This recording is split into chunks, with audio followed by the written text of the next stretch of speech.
Abraham கேட்குறாரு பாருங்க, ஆண்டவரே இந்த பூமியில் ஒரு 200 பேர் இருந்தால் நீங்கள் இந்த பூமி இந்த இடத்த அழிச்சிருவீங்களான்னு. சோதம் கும்புற பட்டணத்தை நான் அழிக்க போகிறேன்னு ஆபிரகாம் கிட்ட தெரியப்படுத்துகிறாரு. நிச்சயமாக யாரோ ஒரு தீர்க்கதரிசிங்கிட்ட ஆண்டவர் தெரியப்படுத்தி அந்த காரியத்தை செய்வார். எந்த காரியம் செஞ்சாலும் அவர் தெரியப்படுத்துவார்.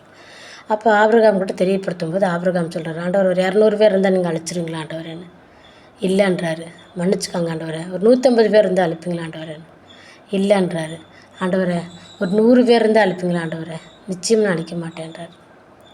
அப்பா ஆண்டவரே மறுபடியும் நான் கேட்குறேன்னு என்ன மன்னிச்சுக்காங்க ஆண்டவரே, மன்னிச்சுக்காங்க. மறுபடியும் கேட்குறாரு, ஒரு 50 பேர் இருந்தால் அழிச்சிருங்களா ஆண்டவரே.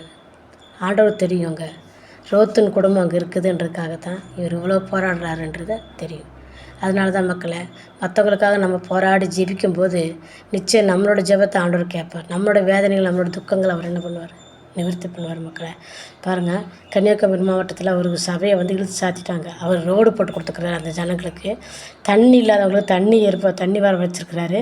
நிறைய நல்ல காரியங்கள் நிறைய செஞ்சுருக்கிறாரு. ஆனாலும் அந்த சபை இழுத்து மூடுறதுக்கு அதிகாரிகள் மூலயமா அந்த சபை இழுத்து மூடுறாங்க. ஆனாலும் நீங்கள் உங்களுக்கெல்லாம் தெரிஞ்சுன்னா நிச்சயம் உங்களால் இதில் ஏதாவது ஒரு பெரிய அதிகாரி இருந்துச்சுன்னா அவங்களுக்காக உதவி செய்யுங்க. நிச்சயம் அந்த சபையில் திறந்து கொடுக்கும்படியாக நீங்கள் எல்லாம் ஜெபிச்சு கொள்ளுங்க. ஏன்னா உபத்திரவ காலம் தொடங்கிருச்சு. நமக்கு காலங்கள் செல்லாதுன்னு சொல்லப்பட்டுச்சு.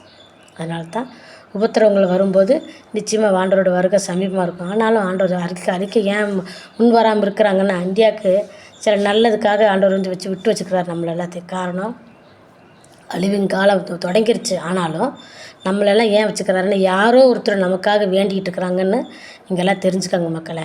அதனால தான் நம்மளாம் அவர்களோட நிழலில் தான் நம்ம வாழ்ந்துட்டுருக்குறோம். அவங்களோட ஜெபத்தில் தான் நம்ம வாழ்ந்துட்டுருக்குறோம்.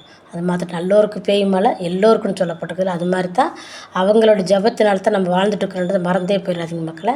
காலங்களில் செல்லாது. ஆண்டவரோட வருகை சமீபமாயிடுச்சு.